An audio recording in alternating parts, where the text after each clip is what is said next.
సాంబశివ మహారాజు ధూళిముత్తి దేవికి ఆదిశక్తి అంశతో పుడుతుంది Sammakka. Welcome to Medaram history part 2. Medaraju తనకి సంతానం లేకపోవడంతో తన ఇద్దరు భార్యలు దేవ చంద్రావతి, దేవ కనకావతితో బెరంబున రాజుకి వేడుకుంటాడు. అప్పుడు బెరంబున రాజు సాంబశివ మహారాజు కలలో కనబడి, నీకు పుట్టిన బిడ్డ నా భార్య వరాందేవి అంశతో పుట్టింది. ఆ బిడ్డ ఎంతో శక్తివంతమైనది. ఆ బిడ్డను తీసుకుని మేడారం పోలవాస అడవిలో వదిలిరమ్మని ఆదేశిస్తాడు బెరంబున రాజు. బెరంబున రాజు ఆదేశం మేరకు అప్పుడే పుట్టిన పసిబిడ్డైన సమ్మక్కని ఒక పెట్టెలో పెట్టుకుని మేడారం పోలవాస అడవిలకు సాగిపోతాడు సాంబశివ మహారాజు.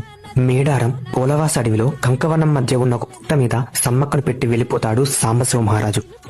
అప్పుడే బెరంబున రాజు మేడరాజు కళ్ళలోకి వెళ్లి, పోలవాస కంకవనం మధ్య ఒక బిడ్డ ఉంది, వెళ్లి ఆ బిడ్డని తెచ్చుకోమని బెరంబున రాజు మేడరాజుకి చెప్తాడు. అప్పుడు మేడరాజు ఉలిక్కిపడి కళ్ళ నుండి బయటికి వచ్చి మేడారం అడవిలోకి పరుగున వెళ్తాడు. కంకవనానికి చేరుకున్న తర్వాత అప్పుడే ఒక దృశ్యాన్ని చూసి ఆశ్చర్యపోతాడు మేడరాజు. తర్వాత ఏమైంది?